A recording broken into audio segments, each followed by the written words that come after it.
Now, the opening ceremony of the Olympic Games is just 4 days away. The organisers in Rio may have been battling with unfinished facilities and fears over the Zika virus, but the Yorkshire athletes are raring to go. All this week we'll hear from some of our medal contenders, and Tanya, lucky girl, who said through gritty no teeth, jealousy, will bring us all the action from Rio. Tanya, the build-up has been beset with problems. Can we now start to concentrate on the sport? Hopefully we can. Believe it or not, it is the middle of winter here in Rio. It's a beautiful day.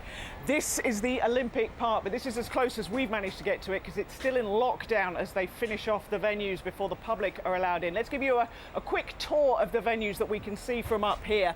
We start over with the diving. That, of course, loads of Yorkshire divers will be in action there in the course of the next couple of weeks. As we move along, you get to one of the original buildings, not a new one, which is where the gymnastics will be. Now, Wilson will be in action there. Along from there, you've got the velodrome, and behind that, there's three sort of identical halls, originally named 1, 2 and 3. A lot of the martial arts and stuff like that taking place in there. Handball just behind there. The big silvery building, that's the aquatics centre, and this rather beautiful dome that's behind me, that is the tennis. Well, the boxing is just off the Olympic Park, over in the hills, just over that way. And it is there that Nicola Adams, who made such a great name for herself at London 2012, will be hoping to make yet more boxing history.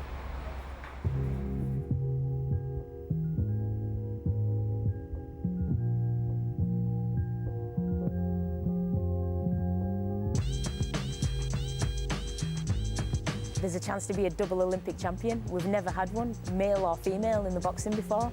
And it's just that little piece of history that's making me think, yeah, I want to stay. This is my motivation. This is my goal. This is what I want to achieve. Nicola Adams beaming from ear to ear as she approaches the Olympic boxing ring. I just remember the build-up and all the people and just how excited everybody was about the Olympics and how excited I was to be a part of it. I just remember thinking, like, wow, this is a dream come true. Home Olympics. How amazing would it be if I could win a gold medal here in London with everybody watching?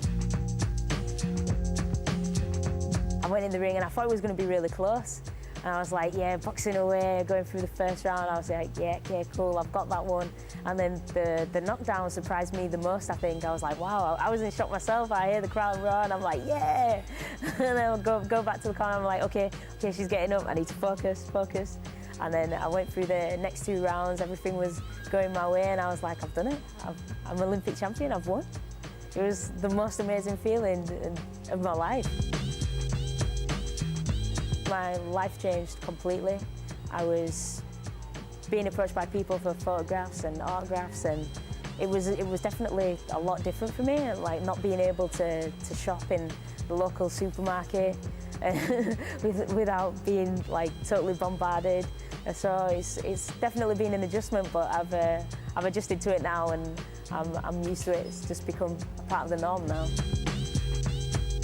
I'm more confident about who I am and what I want to be and where I'm going.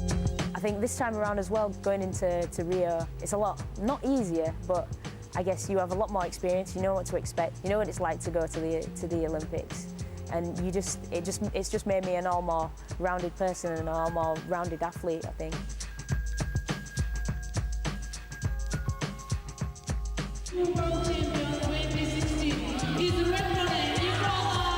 I feel a little bit more complete and together now. I have that one medal that's eluded me for so many years. 3 silver medals at the Worlds, and now I finally got that gold. It was nice to put the icing on top of the cake. I'd love to have all 3 this year, Europeans, Worlds and Olympics, all in 1 year. You can't ask for more than that. What more can I do? Sometimes you get those days when you don't want to get out of bed and you see the rain and you're like, oh, I don't really want to run today, but I think it's just the thought of having those goals. I'm like, yeah, if I do this run, even though it's raining, I'm one step closer to fulfilling my dream, fulfilling what I want to do. And I think it's that that keeps you motivated. It's that just keeps you going. It's like, do you want to be Nicola Adams, possibly one of the greatest amateur boxers that's we've ever created? And I'm like, hell yeah.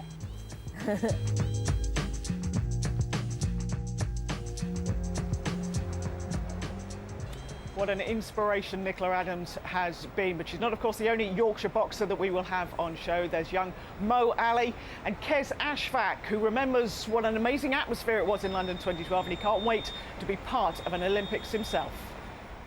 I got a chance to go down, and then we went to the village and stuff like that, so it was nice to get familiar with the settings. But at the time I was a bit too young for the Olympics, especially when we had Luke Campbell there, who was a European, two-time European gold medalist, a world silver medalist, so it was fair for him to go at the time.